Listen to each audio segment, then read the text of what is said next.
everyone. Welcome to the Film Obsessed Couple. I'm Shelley. And I'm Scott. And if you're a new listener, we appreciate you choosing us to listen to. Scott and I are a married couple obsessed about movies. Scott is more analytical, while I'm a little bit open-minded.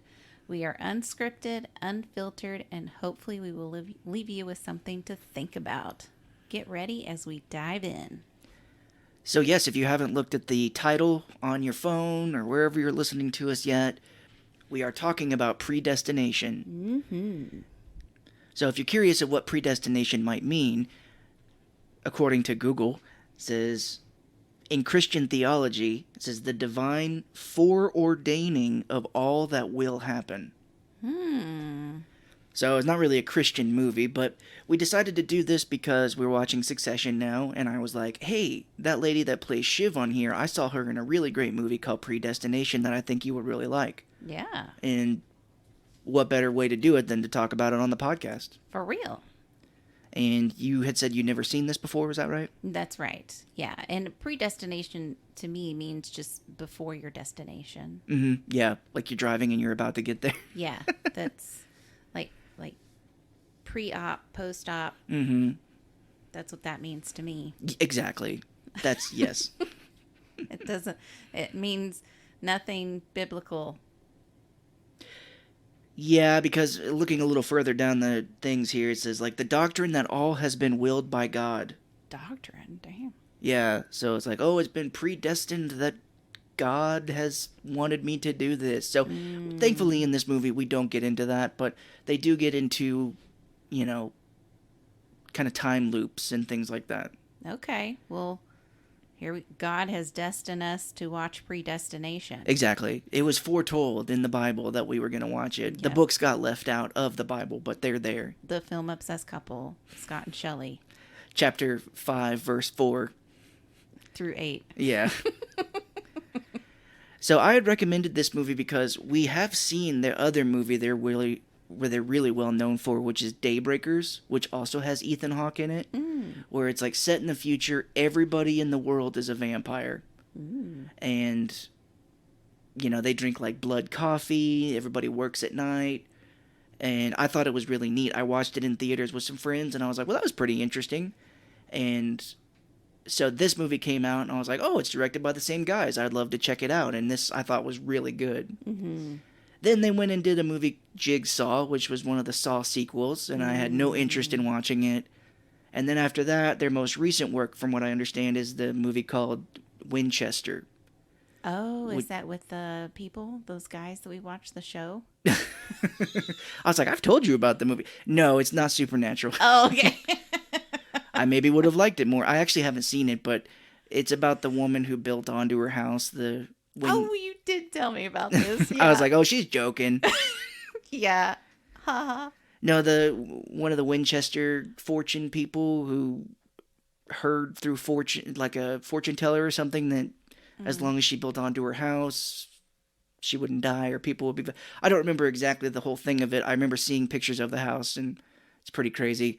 That movie got released, and I was like, well, it could be interesting.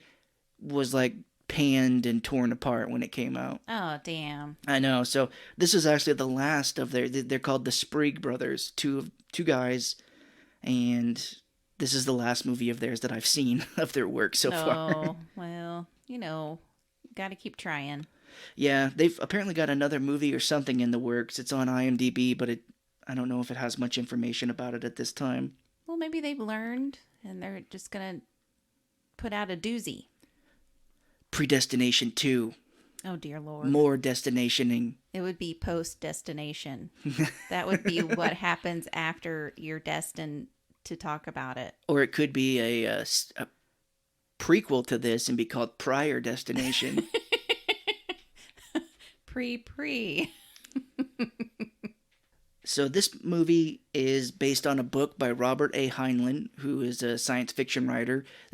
The short story came out in like the 50s, and it, minus the whole thing about like the bomber and them having to try and find who the bomber might be, it's more so about the character, like the main character. Like the Ethan Hawke character? Yeah, Sarah Snook character. Basically, I read like a quick summary of it, and it's like exact.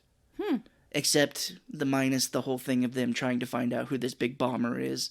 And I read that they put it in the movie because they wanted to have like a kind of like a driving force of like, oh my gosh, all these people are going to get killed if we don't figure this out. Like a suspense kind of. Yeah. A doom. Like, oh my gosh, if they don't do this, it's going to be the end of the world. Yeah. Yeah. So this might be a little bit of a tough one. We may just go ahead and spoil some things at the beginning, but I guess if you haven't seen Predestination and you're listening, I would highly recommend to watch it because it is very fun to watch it and get all the twists and turns. It's pretty shocking. Like, Yeah. I really like it when the twists and turns are shocking. Yeah, you figured out the big one at the end, and I was like, wow, okay, cool. Yeah. Because you were like, is this da da da? And I'm like, didn't say anything, but I was like, yep, she got it. Nailed it. So the majority of like half of this movie is a setting in this bar. Like Ethan Hawke is this bartender, and Sarah Snook is a man. She's got like all this makeup on, and you pointed it out that you think she's got like a fake chin and stuff on. Oh, yeah. Mm-hmm.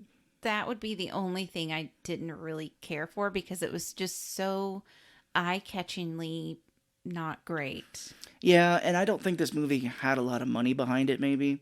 No, it was very distracting for me because I'm like, okay, she looks different. Her chin is like a different color. Mm-hmm. It's like they didn't blend it very well with her skin. So it just it stood out to me like a sore thumb. Yeah. Yeah, I guess so. I mean, the true start of this movie is it opens with Ethan Hawke being like, what if I could bring the man that ruined your life in front of you and I could guarantee that you would get away with it? Mm-hmm. The movie jumps around, but I guess we can kind of go around and follow it the best we can. But we start with a person going into like the basement of this hotel, it looks like, where it looks like they were trying to place the bomb or prevent it from going off. What are your thoughts on that? To me, it was someone was coming to stop the bomber. Okay. Because Ethan Hawke had the violin case and then a briefcase. Well, then the briefcase turns into that cylinder thing. Well, I think what happens is they've got maybe a couple of things. Because as we find out through the movie, the violin case that everybody carries, that we see Ethan Hawke have, is like the time travel device. Mm-hmm. Like the lock numbers, when you try to unlock a case, that is, you put it in, and that's the time travel. You're like, March 1967 or whatever, and then you like press the button to open the case, but it blips you into where you need to go. Yeah, because that's how they work. Yeah, this, in real life, yes. The person going down into this basement, I think, has the violin case, but also has like another one, because yes, they go into the basement and they find this gigantic bomb, and you see this person, you don't see this person's face. They're trying to disarm this bomb, and someone from behind them starts shooting, and the two people get into a fight. The person we've been following tries to stop the bomb, and it goes off in their face and like blows up, and they are badly burned. Now that I know what the movie is, I think I kind of understand this part a little bit, because it's almost like it's the end. Kinda, yeah. It's the end of the movie, end of everything, and then looping back around. Mm-hmm. Yeah, the big thing with this is like the theme or the theory of like not the theory, but Ouroboros. And he even says it in the movie. It's like a snake eating its own tail. And that's what an Ouroboros is. But yeah, it's like a symbol where it's like a circle with the snake and this tail is going in its mouth. So it's like it's never ending. It just keeps going. Yes. I did that on purpose. Oh, okay. The snake. But yeah, this person, they get their face badly burned and they time travel. Well, you don't know what's going on at this point, but they time travel, and then it shows them getting like surgery, and we hear Ethan Hawke's voice. They're like, yeah, we had to fix your face quite a bit. And he's like, he says something that I don't know if you knew at the time, but now means a lot. He's like, oh, my face. I wonder if my own mother would recognize me. Mm-hmm. No, I did get that. And they also talk about his voice being different. Mm-hmm. So I was like, okay. And later that kind of helped me put two and two together. Yeah, because now we get to the main kind of set for a while, which is the bar. I think we see Ethan Hawke. We do get a little brief moment where he's getting like sworn in. They gave him like his little briefcase and a gun, and they were like, If you do anything outside of your mission path, you will be executed. Mm-hmm. So, and I guess what we're supposed to gain from this is like there is this time travel bureau. We find out later he says that they're trying to fix what is wrong, like to right what's wrong in time. Right. Which, minor spoilers for Gone World, I read a little bit this morning. That is kind of what's turning out to be the bad guys you've been following the whole time. She's finding out that they are trying to prevent the end of the world. Oh? If you ever want to read the Gone World, I just spoiled it for you. There you go. But that's okay. Now you don't even have to read it. It is slow in parts. Like, I'm 88 pages left. I just got to like page 300 and there's only 388. And it is just now kind of kicking in. Oh, wow. So it's a little bit of a slow burn. But yeah, it's kind of similar here where they're like, this place is like a time travel agency and they right wrongs through history. But I read a theory online, and I'm interested on what you think of this, of someone was like, I don't know if there's any other time people other than Ethan Hawke. Ooh. Because Well, is it Mr. Robertson? he is like the recruiter, yes. He did time travel one time, and he's like, I make an exception or whatever. I guess. But is he just like the head and there's no other people? Because we find out, we're just going to be all over the place here with this. We'll just say it because it's kind of hard to talk about it without giving away what the whole thing is. But we find out that Ethan Hawke basically was made for this. That's the best way I can put it without giving the whole thing away. Yeah, you're right. So I'm like, is he the only one like they made so he can jump because he's not anywhere really in history-ish? No, you're right. Yeah, because there's really no family. Yeah. Yeah, I don't know. Holy crap.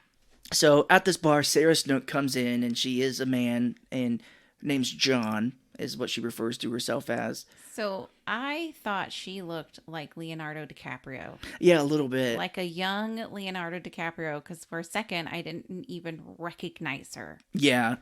Yeah, especially with the hair. She kind of got the little Leonardo hairstyle at the time. Ethan Hawke's like, well, it's supposed to be in the 70s at this point, because when we first see the bar, you see Muhammad Ali fighting on TV. So this is supposed to be like in the 70s-ish. I was like, he's like, were you that guy in Titanic? And Ethan Hawke's voice sometimes in this makes me laugh, because it's like he's trying to be Batman. Yeah, everyone wants to be Batman. I think he's a great actor. Oh, yeah. I really like him. Yeah, I like him whenever he pops up and stuff. He's great in that movie Boyhood, which it's 3 hours long, but it's a great movie. Basically what the guy did, the director, Richard Linklater, is he was like, I want to do a movie that actually like takes place over time. Like they started filming this movie and they cast like Ethan Hawke and Rosanna Arquette and this girl, Patricia Arquette. Okay. Rosanna, not the Rosanna Arquette that inspired the song Rosanna. Roseanne, take you all the way. Oh, yeah. Patricia Arquette, yes. She, when the little kid, the main character, is younger, meets this guy, and I forget exactly how, but she's like, you're a great person, you should do something with your life. And then, like, 2.5 hours later in the movie, she comes back, and this guy is like an adult. And he's like, you changed my life when you said that, and I went to school, and I decided to do that. And you're like, holy shit, like, when he filmed that, he was a kid, and then now, because they filmed it over, well, God, however long that is. Yeah. 12 years or something, like from 6 to 18 or however old he was. My goodness. It's pretty wild when you think about it. But yeah, Ethan Hawke is the dad and Patricia Arquette's the mom. And this little kid's good. They really picked a good kid because he grew up and looked exactly like Ethan Hawke when he was 18. Holy cow. It's pretty crazy. I mean, how would you predict that? I don't know. That must have been just like a happy chance. Yeah, it's pretty wild. I mean, the whole thing about when you watch that, and I'll stop talking about it here in a second, but is just to remember that they filmed it over so many years. Man. So like when a character comes back, you're like, oh, this person actually had a life. And then they were like, hey, can you come back and film this again? That's so crazy. Yeah. But they start talking. Sarah Snook, John, is not very nice to Ethan Hawke at the beginning. No. She comes off as kind of a real dick. And what do you think a dirty underwear drink is? I'm glad you mentioned that because I meant to look that up because he asks her, Ethan Hawke is bartending. Yeah. And he asks her what she wants. She says dirty underwear. Yeah. And I was like, is she being funny? But then he gives her the drink. Ew. I'm not seeing anything for a dirty underwear, but I see dirty panties is a drink. Okay. Tequila. Oh my god. Does it make you dirty your panties? Yeah, it says tequila, Parmesan cheese. Ew. What the fuck? Pour tequila into a shot glass, sprinkle Parmesan cheese, and serve. No, That's disgusting. no thanks. Yeah. I mean, I guess maybe it might be good, but you just swallowing cheese without you chew it? Ugh, okay. I Anyway. don't like the logistics of that. Yeah. But one thing that Sarah Snook does say is that Ethan Hawke is new here. She's like, oh, you started? And he's like, I've been here like a couple of weeks. Because in the background of all this, they are talking about a bomber that has been bombing and killing people. Yeah. They call him the Fizzle Bomber. And Sarah Snook is like, I hate that name. That's weird. It is a weird name because when you think of fizz or fizzles out, you would think of a bomb that doesn't blow up. That's true. Oh, the Fizzle Bomber? Yeah, he sucks. Yeah, he thinks he can make a bomb, but he really can't. We're not looking for him at all because we know he's going to fuck it up.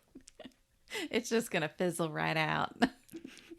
There is an F-bomb drop here where Ethan Hawke asks about not the fuck word. Oh. But Ethan Hawke asks how Sarah Snook is and she goes, "What are you, an F?" Oh, blah blah blah blah.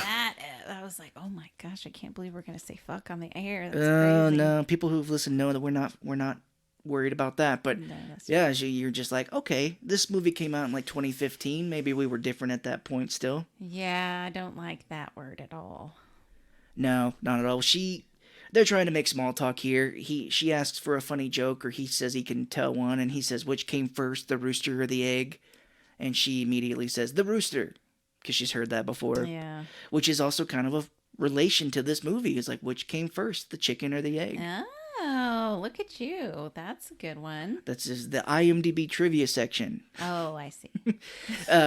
Also, I need to rewatch this scene again, but apparently the men's and women's bathrooms are behind Ethan Hawke.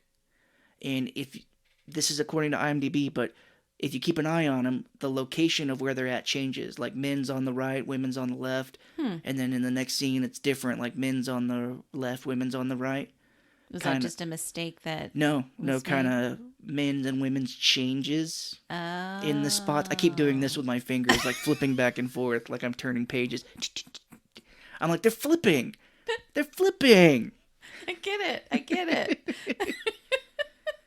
But I read that was kind of like you get it? Like, because the places of the bathrooms change, the men's and women's names change. Okay.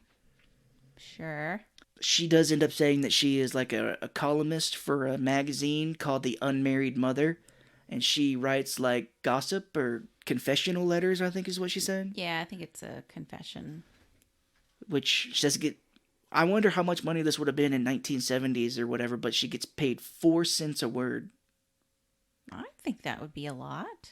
I guess, like, let me do the math here. You probably get, well, if I can do the math in my head, I cannot. So people who can do math in their head is screaming at me now, but if you write a 500-word confessional, you're getting paid $20. I would say in that time, that's pretty damn good. Yeah, I'm not going to sit here and keep Googling everything that I have a question about. Yeah. We'll be here forever. Ethan Hawke at this point does ask if she's married, and I'm like, do you know that she's I mean, like, I guess we are supposed to believe in this world that no one knows that she is a woman as a man. I had no idea because she does look like could go both ways. See, well, I think it took me out of it because I know the actress, and I don't know, you can kind of tell, and I'm just like, is she supposed to be a woman that dresses as a man? Because she definitely seems like it, but everyone's reacting as if she's just a man. Although when she does come into the bar, there are some people in the back that do give her some weird looks. Yes, and they made a comment, which I missed. Yeah. I don't know. They did call her a name. I just don't remember exactly what it was. If it was like a freak or something crazy. And then I'm like, well, maybe she is doing like a transitioning. Which, I mean, I was shocked when I found out that it was written in the 50s because it is pretty damn progressive. Mm-hmm. which I don't know. We'll talk about it when we get there, exactly what's going on with her. But Yeah. I was just confused at that point where I'm like, are we supposed to just imagine that she's a guy and no one like notices or? I think so. I think she's supposed to be a guy. Oh, gotcha. Okay. We'll go with that. Yeah. We could talk for this like an hour. Sure. Is she a guy? Is she a girl? Is she what is this? She does give a kind of a concerning statement here where the news is talking about the Fizzle bomber. This person has been bombing and killing people, and Ethan Hawke was talking about him, and she's like, oh, I think the Fizzle bomber is doing good and calling out the bad people of society. So you're like, damn, lady. But she gets into it saying that she bets him the bottle of whiskey or whatever that she has the best story that he's never heard.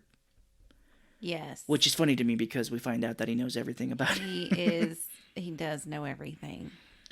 He's like, sure, you can't shock me. Go ahead. So this is kind of where we get, I don't know, it's gonna be fun to talk about basically because it's just basically her narrating her life. And if this episode is only like an hour, if that, Yeah, give me a break. Fine. So we find out that Sarah Snook, as a baby, was left on the door of an orphanage by a person that we don't see, like a mysterious man. It's so sad. Yeah, it's very sad, and leaving her at a religious nun's orphanage because she gets raised by like nuns. Yeah, that's even worse. Yeah, being raised by nuns, my God. The doctor who examines her says she's healthy, and the woman, the nun or whatever, is like, her name will be Jane for the time being. I thought it was interesting that she talked about how she was never sick and she never really had to go to the doctor basically until later in life. It's pretty crazy. I know, and you're just kind of like, is that because of what happened with the way that she was born? I honestly thought she was going to be like supernatural, like have powers. Yeah, I'm glad not. Yeah, well, later on, not to jump too far ahead, but as a little girl, she kind of escapes a little bit from the orphanage to go to another, it looked like a mom and daughter getting ice cream. Mm-hmm. She's like, oh, it's, her dream to have Yeah. a family. So she runs across the street, but almost gets hit by a car. Mm-hmm. And then she just kind of does this karate chop with her hands and busts the light out. Yeah, that's when we start to get that she's pretty volatile. She's pretty angry. I'm like, did she do that telepathically? Like, because I don't know, some kid could just do that with their hand. So okay, I was like, you saw her bust it with her hand, and then you thought she did it with her mind. Well, I thought she just did the motions to be right. like, psych, I can really do this with my mind.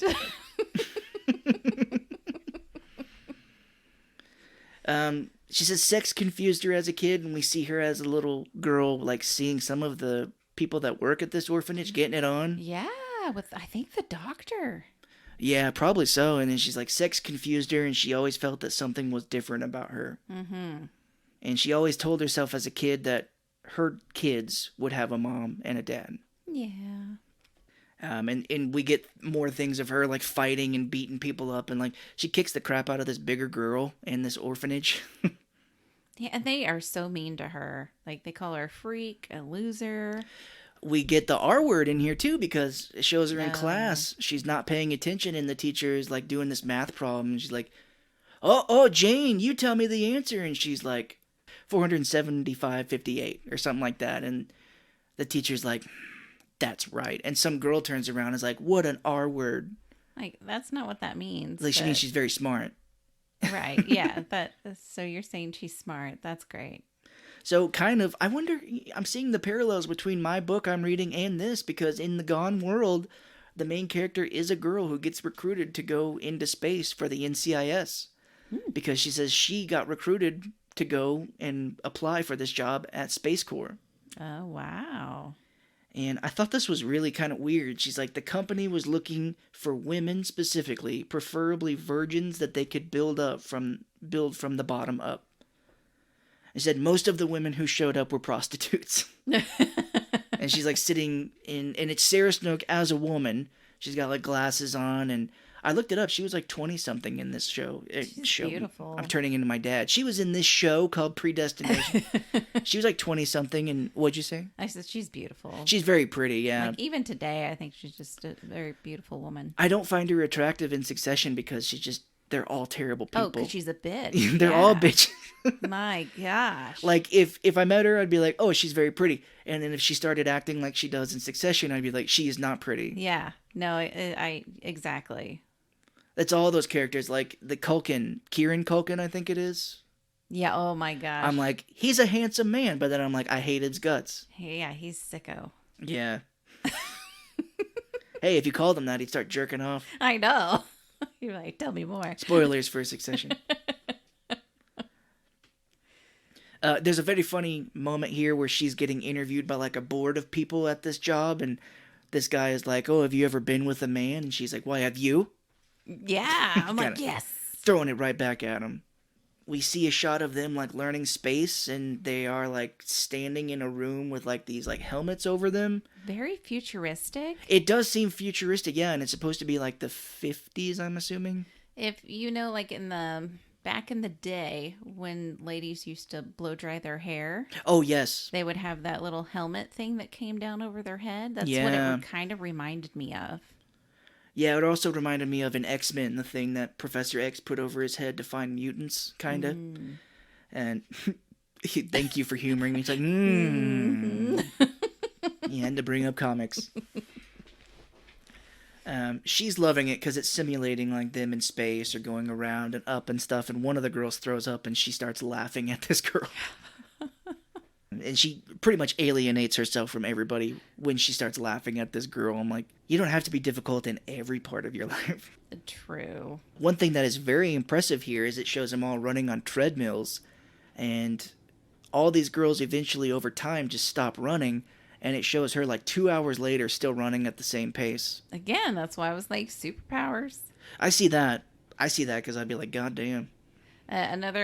Their outfits kind of reminded me of the Handmaiden's Tale.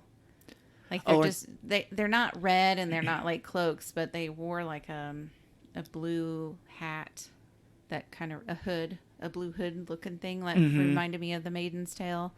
And their dresses were very retro. So well, retro, I was thinking like very 1950s, like they're wearing like kind of skirts, like over their knees, yes, plaid skirts and stuff. So yeah, it looks very 50s. Because I think it's supposed to be. Yeah. Good times.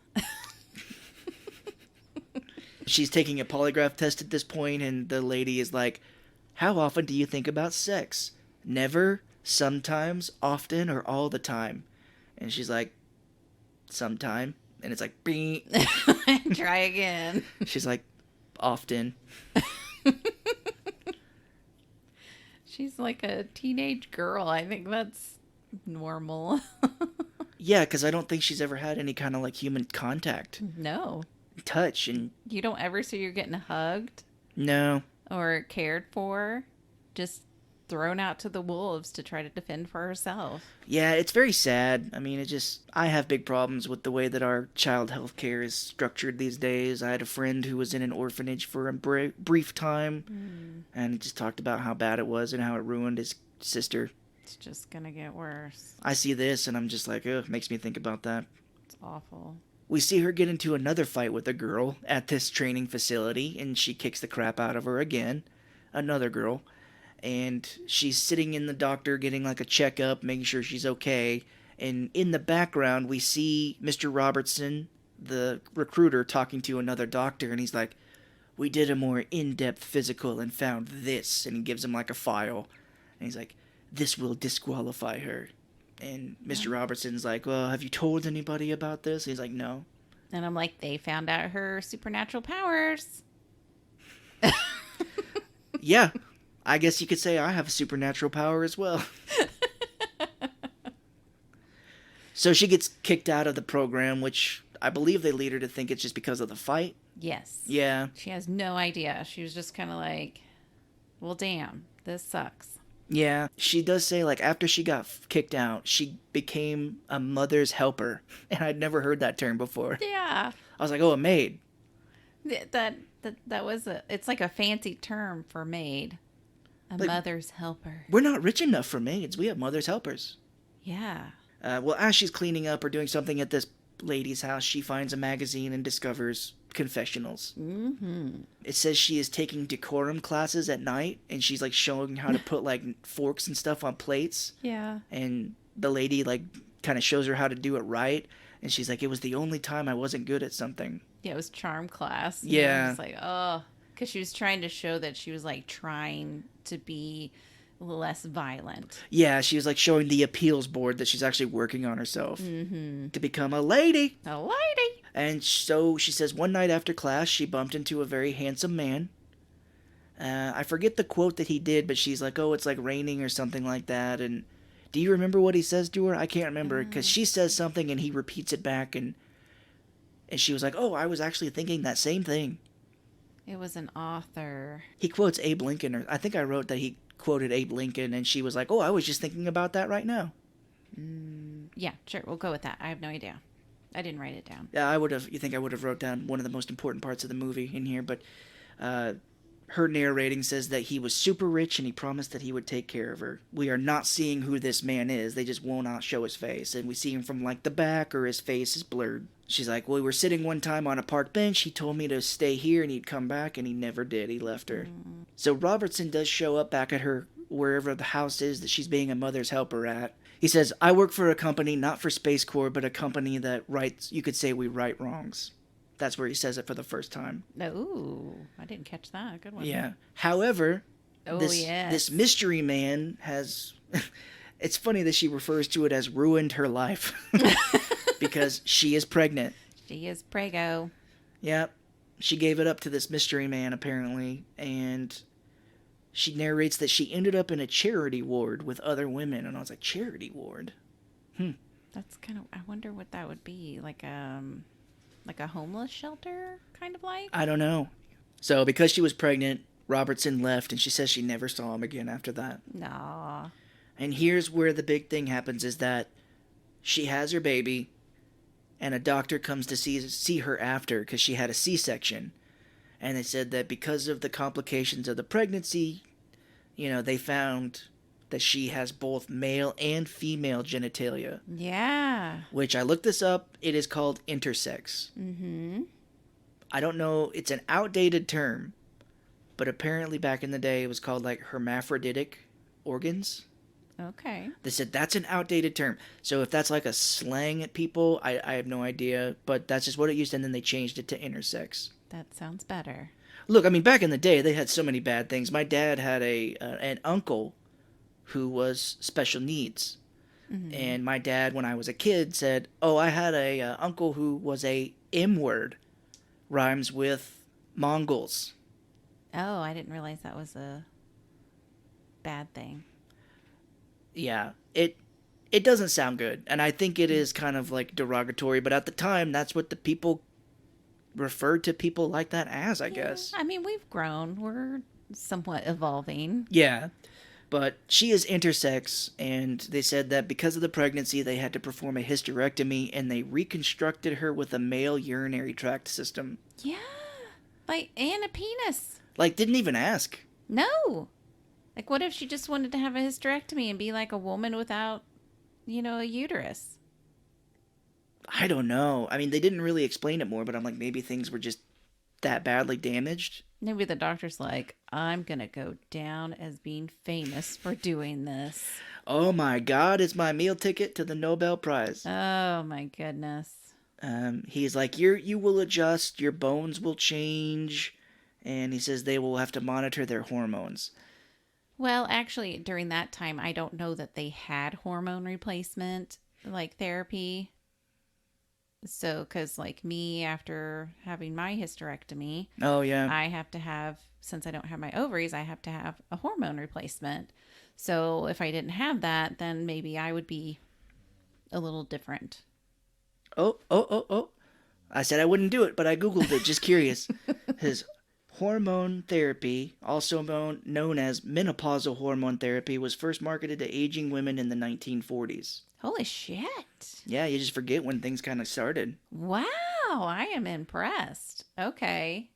But who knows what it was like back then? I mean, I'm sure it was probably on the up and up, but it was like, take this cocaine and that'll monitor your hormones. But still, that would have been a choice for her.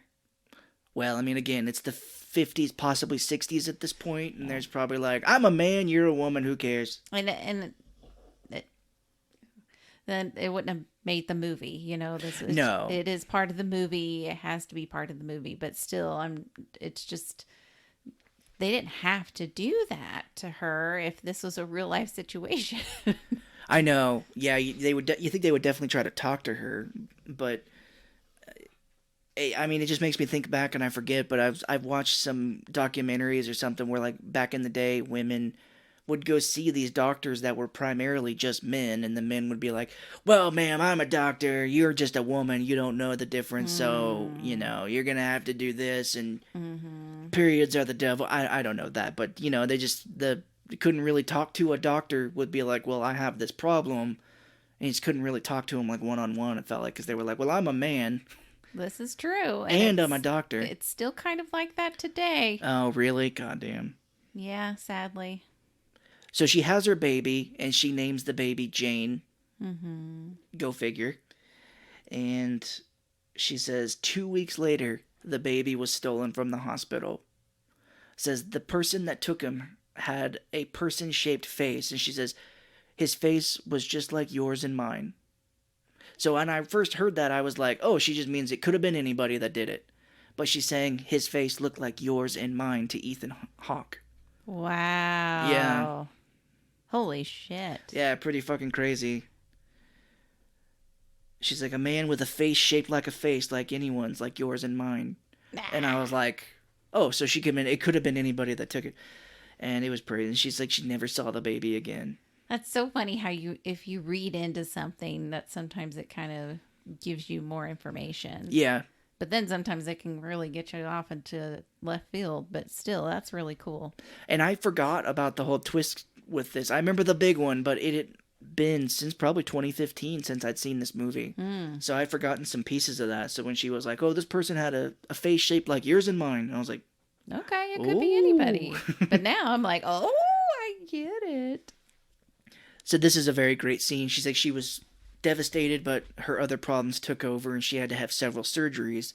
She said her voice deepened and she started talking like a man, or trying to talk like a man. And this is a fantastic scene from her because she's sitting in the bed and she's like, hello, my name is Jane. And she starts like crying doing it. And I was like, damn, that's a crazy scene. Because I think her name changed to John. Her male name is John, and she was like, I'm John. And then she started, I'm Jane. And then she started crying. And I'm just like, oh my gosh, I can't even imagine what, Yeah. how you would feel so torn apart from your body. I know, like, I was just thinking, like, if that happened to me right now and they were like, well, you're going to be a woman from here on, I'd be like, but I mean, like, I've just lived as a man for so long. It would be different. Yeah. Because it's not who you feel that you are. I mean, can you imagine, just a little sidestep here, but being transgender? Yeah. Being a man feeling like you're a woman. I know, and I was going to make the same point, is like these people are like, oh, well, they're gross and they make these decisions. And I'm just like, okay, so, and this is a good argument, I think, to use on these people where it's like, imagine that you have both. Gonads, as they say. It's a real thing. It is, intersex. And you had a surgery and then they said, oh, well, we had to remove one, so now you'll be a woman or a man, vice versa, whichever. Mm-hmm. Like, imagine how confused you would be. Imagine how weird you would feel just being like, well, my entire life I've known I was a man. That's what people said I was. Yeah, but because you have all the parts doesn't mean you're going to feel that way. Yeah, and just imagine how it would feel for a transgender person if you're a man or a woman and you're like, this does not feel right. Mm-hmm. I feel completely wrong. It would be torture to live that way. Yeah.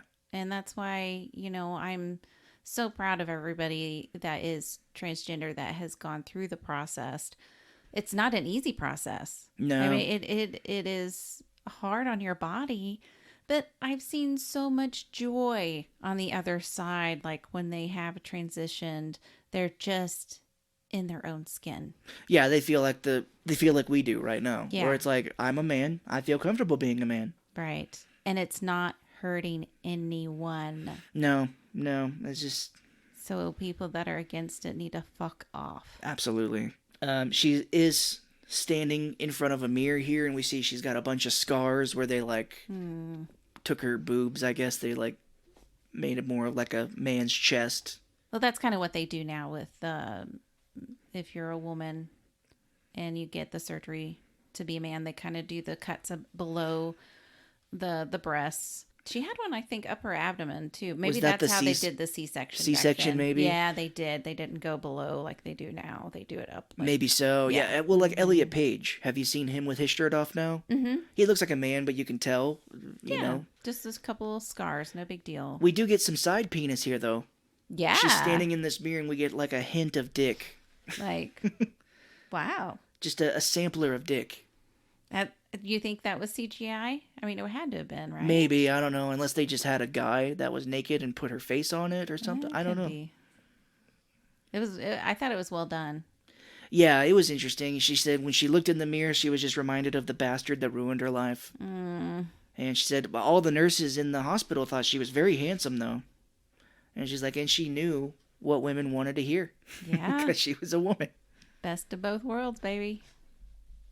So at this point, they're sitting still in the bar drinking, and Ethan Hawke's like, well, it seems like things turned out okay for you. And she's like, today I just found out that I am fertile. So I am a fertile man. Yeah. Which you're probably like, why is that necessary? But wait, just wait. Just wait. Ethan Hawke does tell her, welcome to the tribe. I thought that's pretty funny. As a man. Yeah. She does say she tried to go back and enlist in Space Corps, but, she's like, I think the doctor just looked at me just to see me instead of, like, any seriousness. I know. Said one look at her and she was declared unfit for duty, and we see her scars again. So sad. So at that point, she changed her name to John and moved to New York City, started working as a fry cook, and gosh, that would be so frustrating to be, like, super smart and capable like her and having to work, like, in a restaurant, just make ends meet. Yep. But she got herself a typewriter and started to, moved into a tiny apartment and started to write under the name of the unmarried mother. Yeah, good for her. Or him. I'm not sure. I guess at this point, he's a him. Yeah. But I don't want to get it confused with Ethan. Yeah. It would be like him. Him, Ethan, or him, her. Yeah, exactly.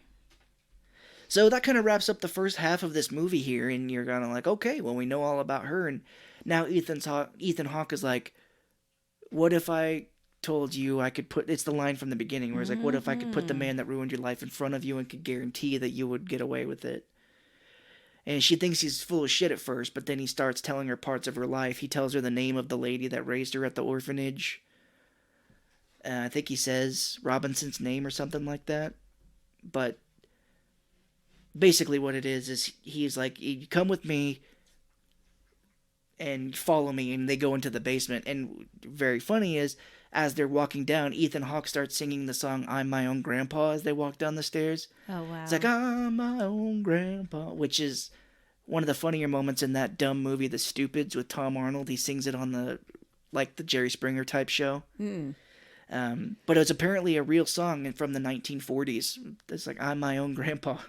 Yeah, I kind of got at this point that Ethan Hawke was like, listen, you come with me, you're going to take my place because I'm done with my job right now. Yeah, I think he even says it here at some point that he's retiring. Mm-hmm. And he's like, you can take my job, work it. If you don't like it, you can walk away.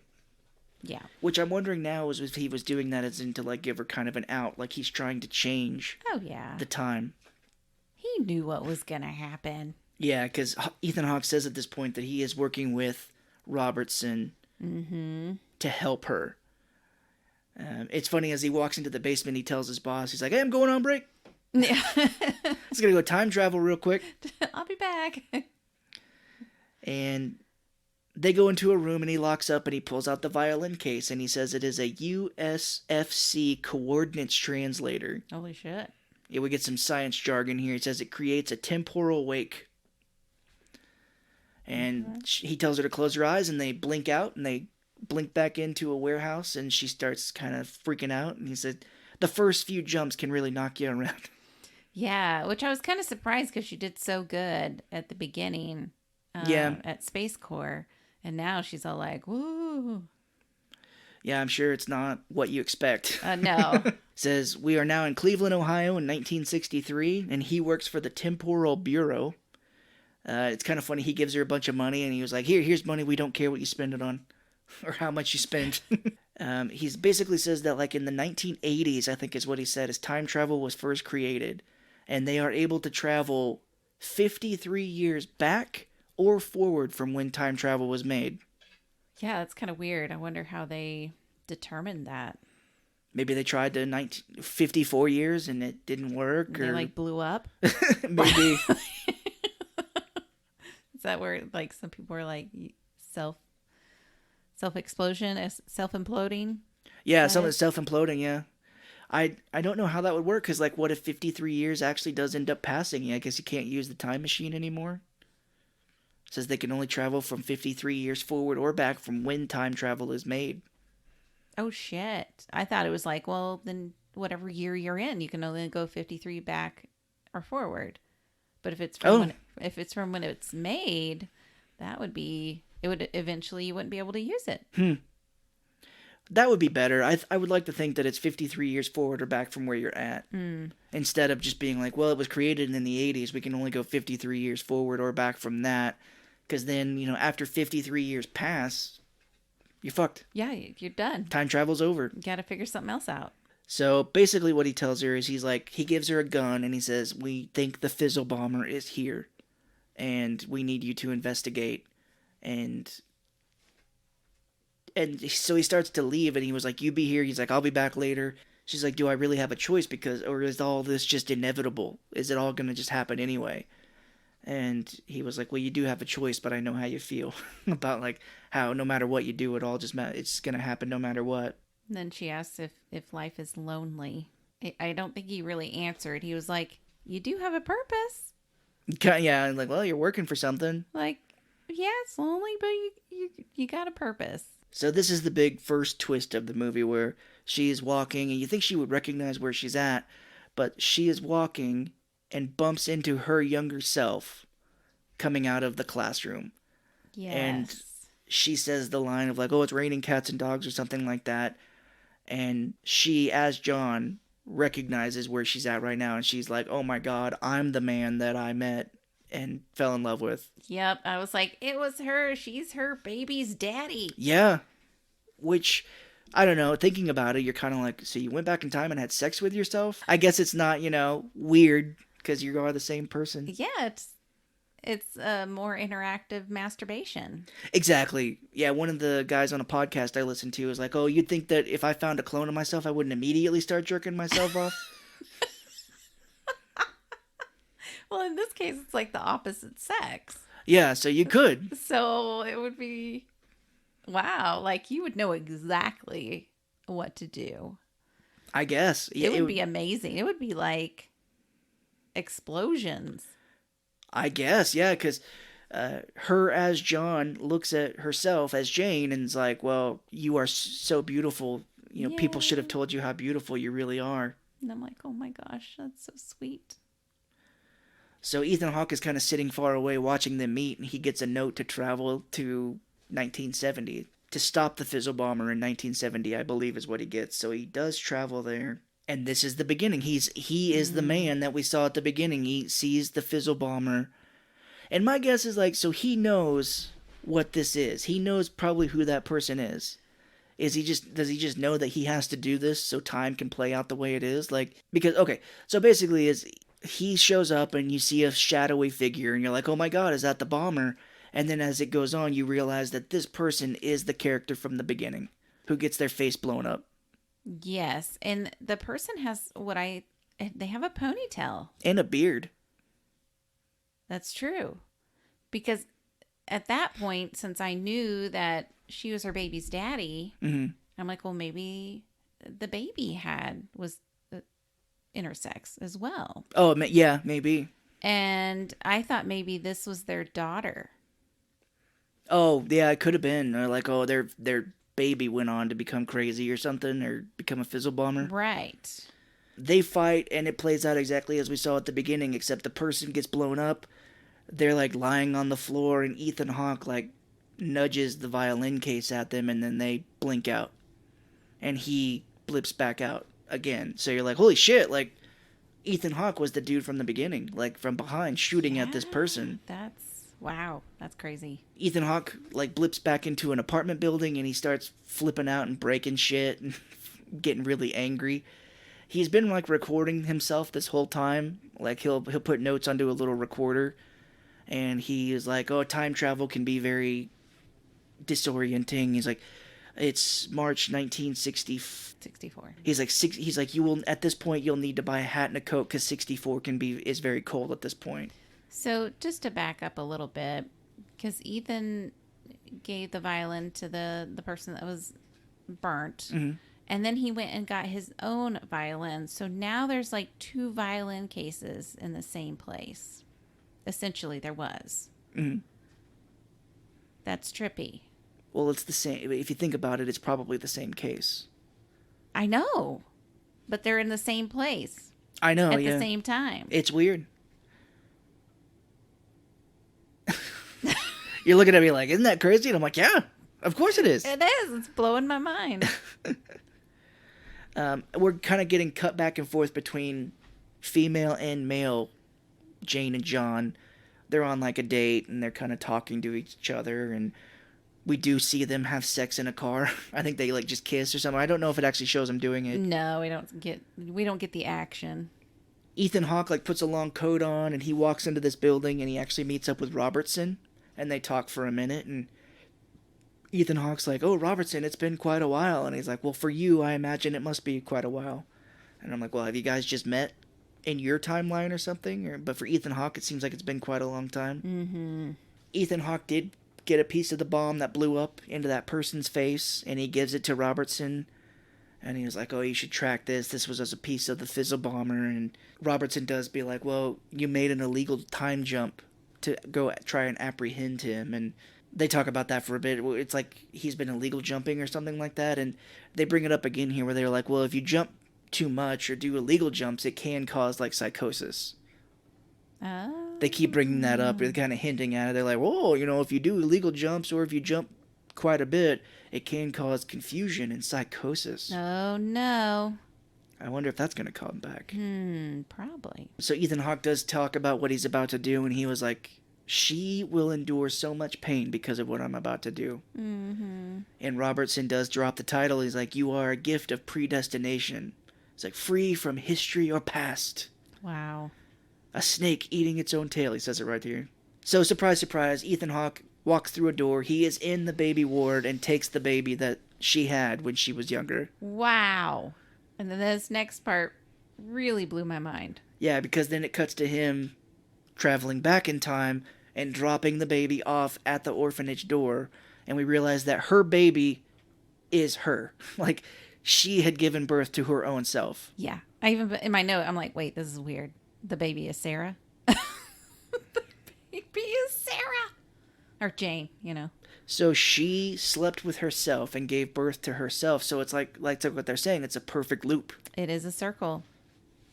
That is freaky. Yeah, it's pretty wild. Like, she's free from, that's why I said kind of free from time and history, because like, no family. Doesn't have to worry about a father. Well, I mean, she does, but it's her. Yeah. She's like self-contained and like outside of history, kind of. She's her own mother and father and self. Yeah. Very, very crazy. Wow. I think you were like, what? It was, I mean, when you watch it, if you've seen it already, you just, when you put the puzzle pieces together, you're like, holy cow. Yeah, it's a nice twist. And Ethan Hawke travels back to where he left John. John looks back and they're sitting on the park bench like female Jane said.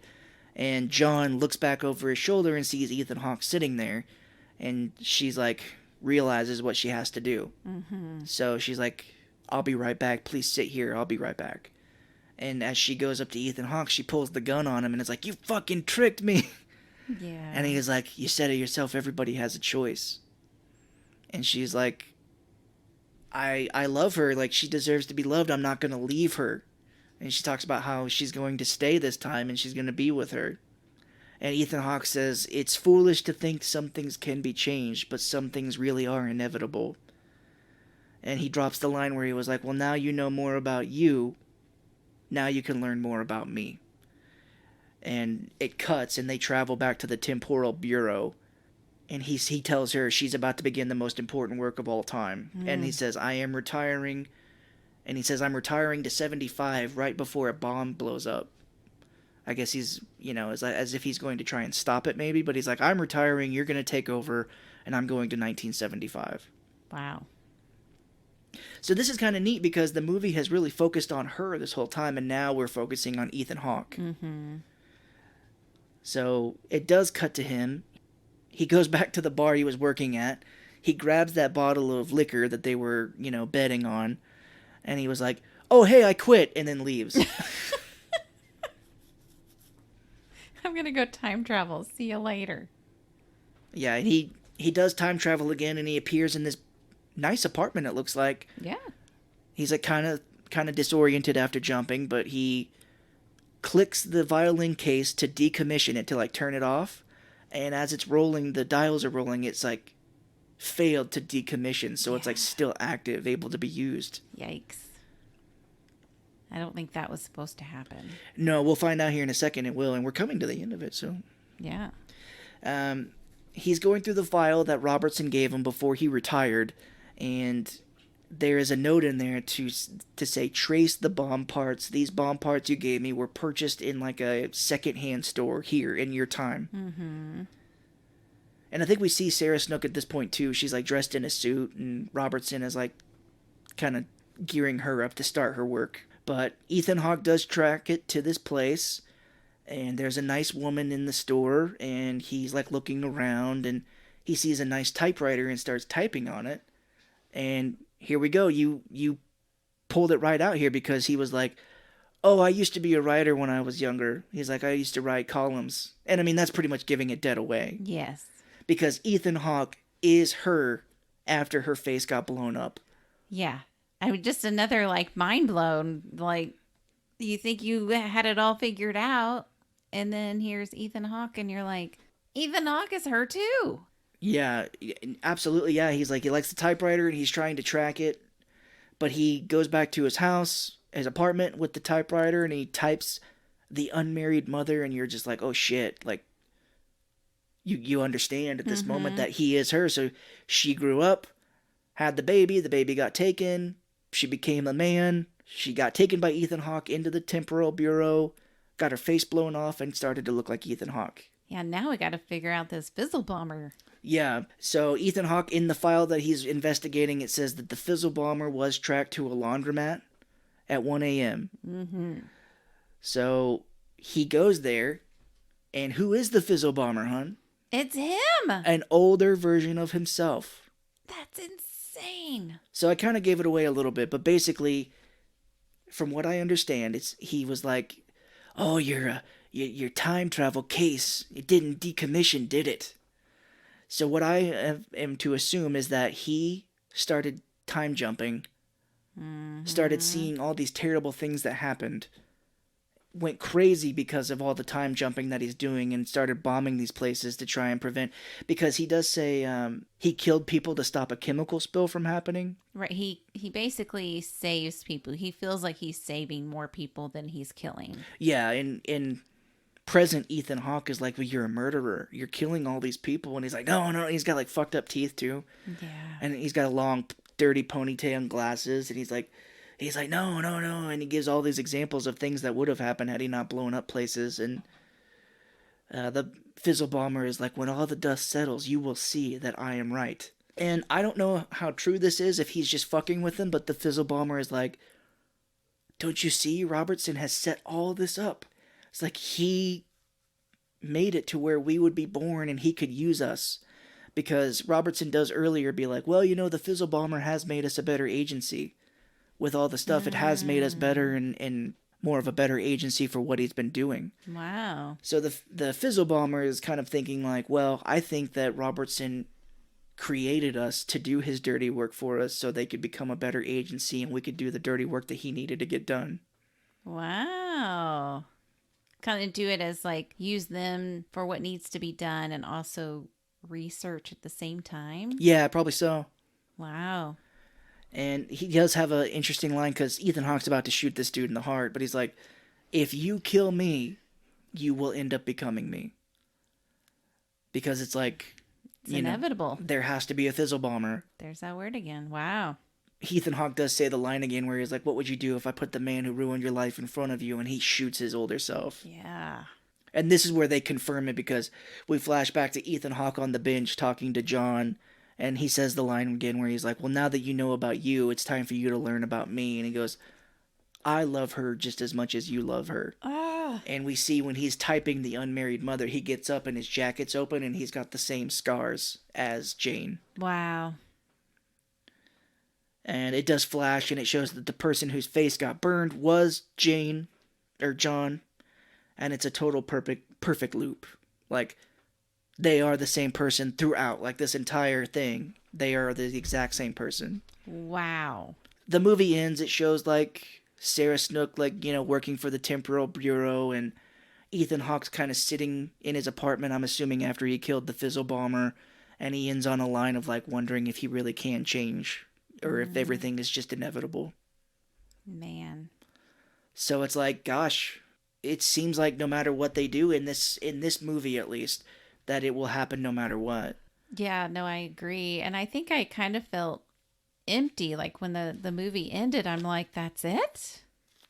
Yeah. But, I mean, I guess that is it, because then it just starts all over again.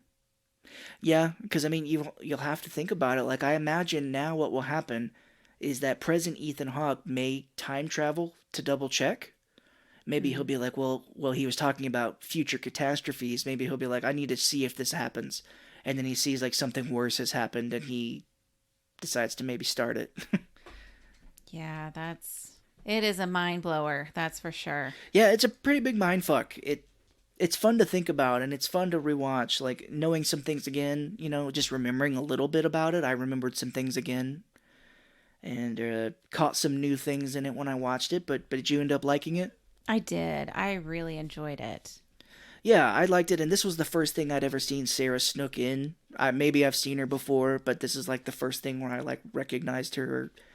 A big movie I'd seen her lead in, and I thought she was great. She was freaking amazing. Yeah, and she's good in Succession. And like I said, I just hate everybody in it. Right, yeah. The characters. Her character, but Yeah. she plays it very well. Yeah, all of them play assholes amazingly.